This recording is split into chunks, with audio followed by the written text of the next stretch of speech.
কারণ গ্রিকরা চাঁদের দেবী হিসেবে মানত আর্টেমিসকে।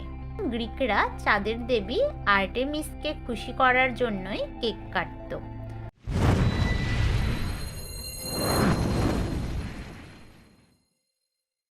তোমাকে শুভ সকাল, তোমাকে শুভ সকাল, শুভ সকাল প্রিয় শিশুরা, সবাইকে শুভ সকাল। আমরা জন্মদিন উদযাপন করি কেক কেটে, এবং আমাদের যত বছর জন্মদিন চলছে সেই সংখ্যাটি মোমবাতিতে লিখে কেক কেটে আমরা জন্মদিন উদযাপন করি। আজকের ভিডিওতে আমরা জানব জন্মদিনে আমরা কেন কেক কাটি, আর কেকের ওপর মোমবাতি বা কেন জ্বালি। বেঙ্গালি উইথ তমা চ্যানেলে আপনাদের সবাইকে স্বাগত জানাচ্ছি। যে কোনো বিষয়ের ওপরে ভিডিও পেতে আমার যে কোনো ভিডিওতে কমেন্ট করে জানাবেন, আমি চেষ্টা করব সেই বিষয়ের ওপরে ভিডিও তৈরি করে দেওয়ার। মোমবাতি তো আমরা জন্মদিনকে আলো করার জন্য জ্বেলে থাকি, সেই মোমবাতি আমরা আবার ফু দিয়ে কেন নিভিয়ে ফেলি? কেক কাটার সময় আমরা যে হ্যাপি বার্থডে টু ইউ গানটি গাই, কবে থেকে এই গানটি চলে এসেছে?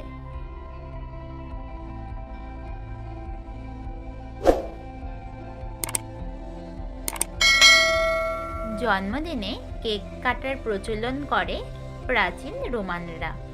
তারা যে শুধু জন্মদিনে কেক কাটত বিষয়টা এরকম না, যে কোনো উৎসবেই তারা কেক কাটত।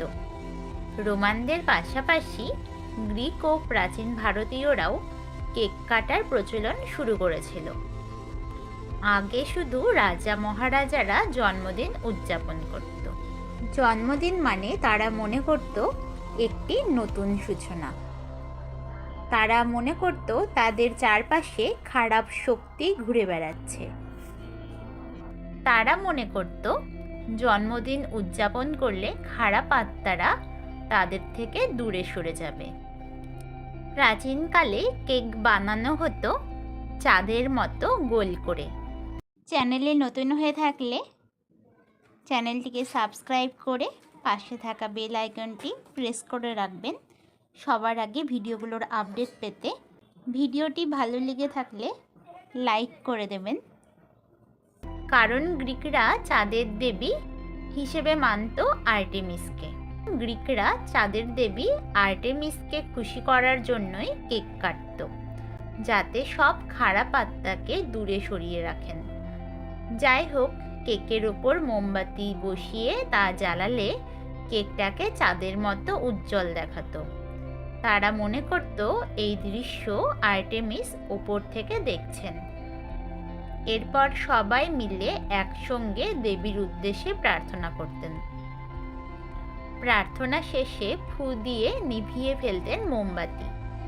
তাদের বিশ্বাস, নেভানো মোমবাতির ধোঁয়া সব অপশক্তিকে নিয়ে পৌঁছে যেত দেবী আর্টেমিসের কাছে। তারা বিশ্বাস করত একবার ফু দিয়ে সব মোমবাতি নেভাতে পারলে তার মনের সুপ্ত ইচ্ছাটি পূর্ণ হবে। যার জন্মদিন তার বয়সের সঙ্গে মিল রেখে কেকের উপর মোমবাতি জ্বালানো হতো। যত বছর বয়স তার থেকে একটি মোমবাতি বেশি থাকতো কেকের উপর। বোঝানো হতো ওই মোমবাতিটি নতুন বছরের সূচনা। ওই মোমবাতিটি থাকতো অন্য মোমবাতির তুলনায় একটু বড়।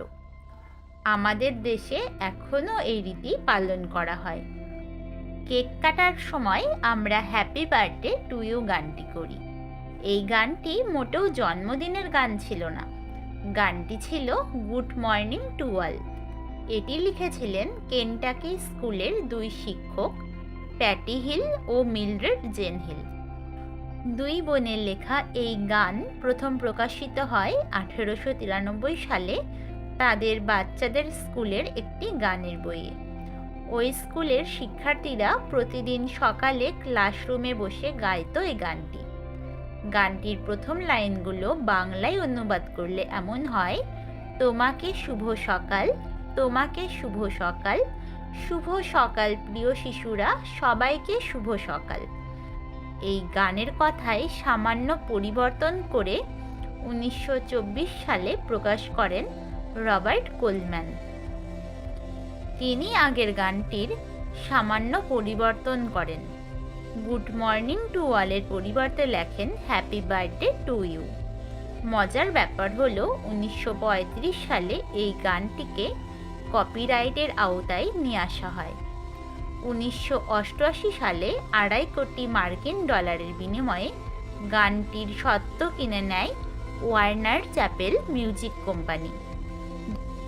2030 সাল পর্যন্ত থাকবে এই কপিরাইটের আইন। ইতিহাসের সর্বোচ্চ উপার্জনকারী একক গান হিসেবেও জায়গা করে নিয়েছে হ্যাপি বার্থডে টু ইউ।